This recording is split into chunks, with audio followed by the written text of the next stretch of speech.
Welcome back to another Crypto Daily 3 at 3.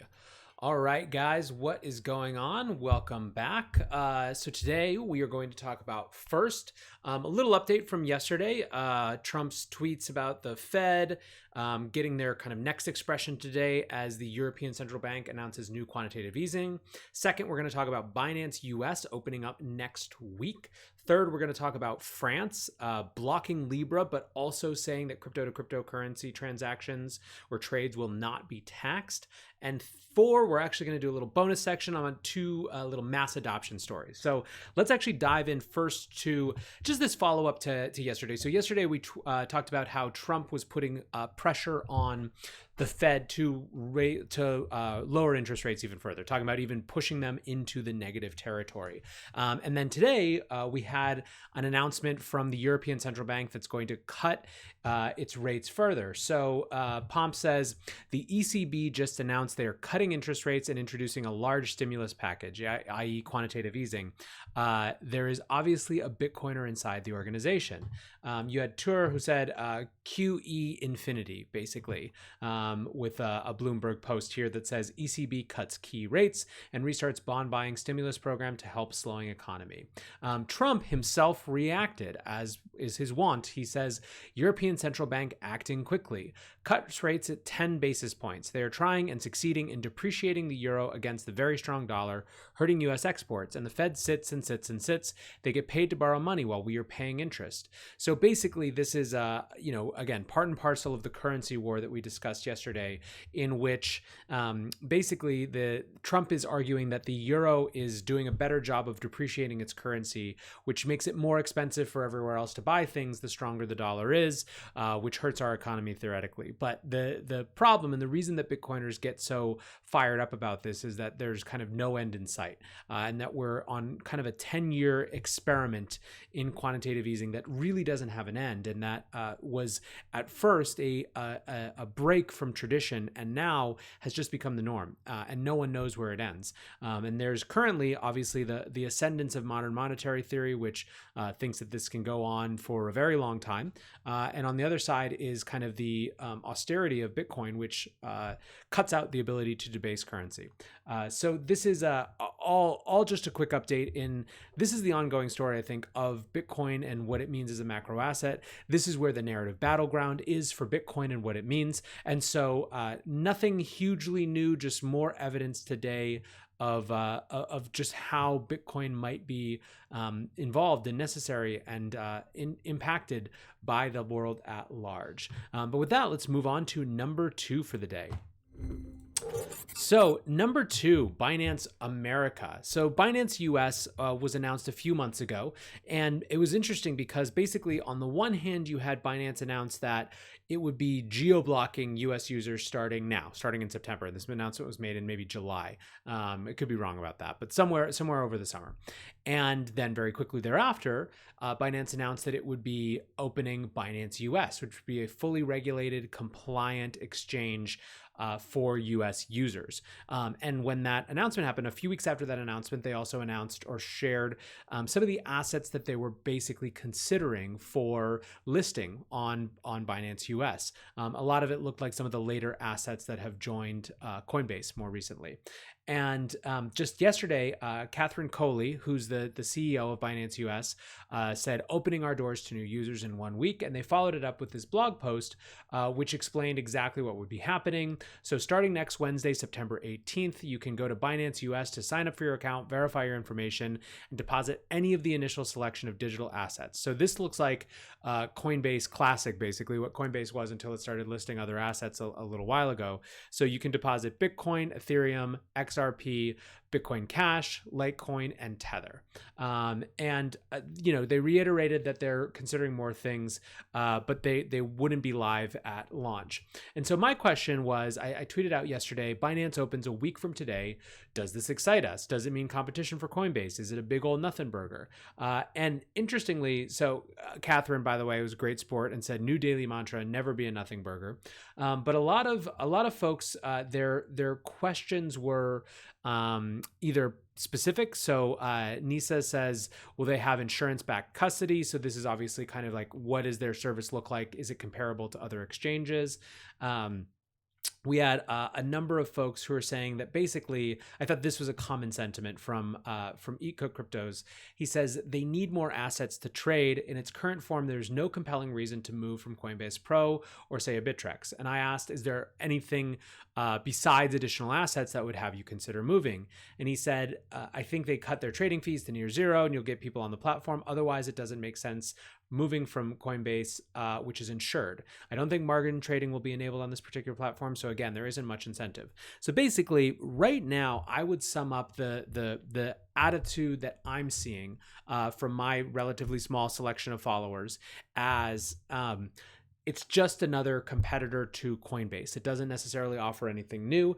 And so to the extent that you are unhappy with Coinbase or you are Binance loyal or you like the brand of Binance, maybe it's interesting. But at the beginning, that's really it's competing with what already exists. And it isn't clear what new it offers.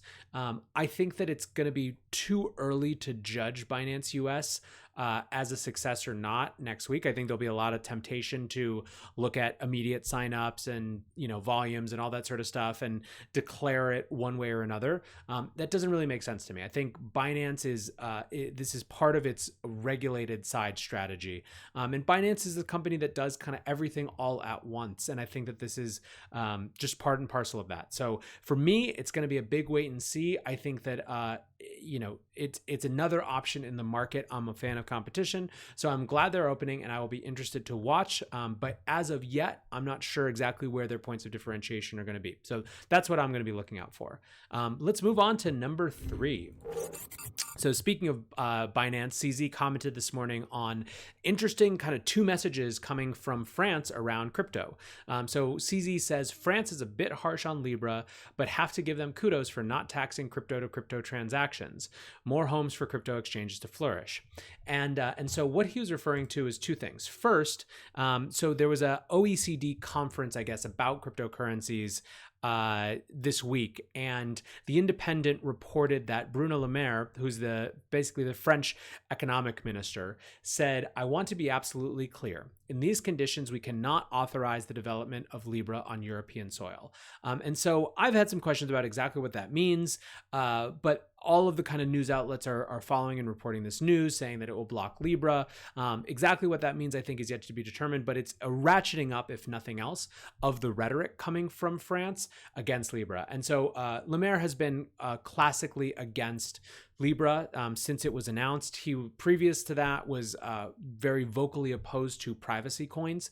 He thinks they're a big threat to money laundering. So he's not necessarily a big crypto proponent. Now, at the same time, there was another story that broke that basically they would be allowing crypto to crypto tax exemption. So this is following Portugal's example, where when you move from crypto to fiat, that's taxable, but crypto to crypto is not, and it's explicitly exempt. And so that actually makes it kind of a positive environment.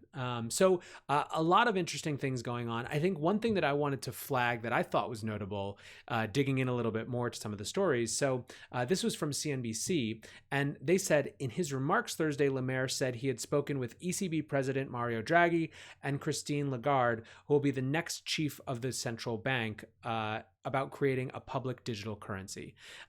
So this is really interesting to me because it shows, I guess it's another example, kind of like what we talked about before with the Bank of England Governor Mark Carney calling for a synthetic hegemonic currency. So Mark Carney, Bank of England Governor, previously kind of vocally supportive of Libra, at least compared to other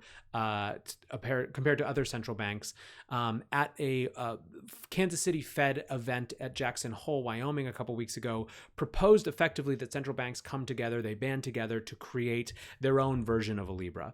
And that kind of seems to be echoed in this statement from Le Maire, who said he had spoken with ECB president about a public digital currency. So again, I think for me, the clear thing here is that Libra has aggressively changed the disposition of governments. It's made cryptocurrency, digital currency be an issue. And now you're seeing the reaction starting to come in. You're starting to see people who are proposing to block or ban Libra. You're seeing people who are countering with their own conception of what a digital currency should be and what the role of central banks are. And I think we're just getting started. So I guess the last question on this front is, what happens vis-a-vis Bitcoin? A lot of folks made the point that, this is what it'll look like when they come for Bitcoin too. Right now, Bitcoin continues to fly under the radar to some extent. It doesn't threaten monetary sovereignty because it looks more like a digital store of gold than it does like an actual full-fledged money. But what happens when some government does want to take Bitcoin down? So that was a lot of the commentary. I like Nick Carter's quote here, though. The trick is to just go ahead and do it without asking permission first. Again, really interesting stuff happening. To me, this is the biggest story in the world in some ways as it relates to cryptocurrency, is what Libra has provoked and the dragon that it has awoken, and how everything shakes out. Will it be a corporate coin like Libra? Will it be a government coin like the forthcoming Chinese digital yuan? Will it be a permissionless non-sovereign money like Bitcoin? I think we all know kind of what our bets are on. If you're watching this, I imagine that you're in a pretty similar place, whichever your permissioned coin of choice is. However, that to me is that's the battle, right? So anyways, on that note, let's do one more little bonus section. So a bonus on mass adoption. I think it's always interesting to keep an eye on where Bitcoin or where crypto assets are infiltrating the mainstream in some way. So one bit of news on that front, the company behind CryptoKitties, which is called Dapper Labs, which spun out of Axiom Zen, which is kind of like a blockchain incubation studio, has just raised another $11 million. So this is from Michael Del Castillo at Forbes, and he's basically writing about how CryptoKitties, or the company behind CryptoKitties, has raised this money from really notable venture investors plus the Warner Music Group to create effectively an alternative blockchain to Ethereum that is really specifically designed for entertainment-based digital collectibles, digital assets. And so there was some interesting responses in the crypto world. Ariana Simpson, who is an investor in this round, wrote this whole thread about why they're interested in Flow and what it might mean. Roham, who's the CEO and founder, or I think he's the CEO, but he's definitely the founder of CryptoKitties and Dapper Labs, says that, we don't think of Flow as an Ethereum replacement. We're building projects that are more likely to be additive than competitive. What's interesting to me about this is I think that the digital asset for entertainment use case is something that we're going to see a lot more explanation of.